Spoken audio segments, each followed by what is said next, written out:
The Discayas, due to their uncooperative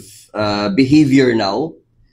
there's absolutely no chance that they can even become state witnesses anymore. Dahil because of their statement that they are uncooperative, then they are deemed to be hostile witnesses and can only be charged as respondents and in the future accused, no, in the case of malversation of public funds, falsification of public documents, and all the other crimes that they were a part of. Dahil alam naman ho natin na higit 4,000 po ang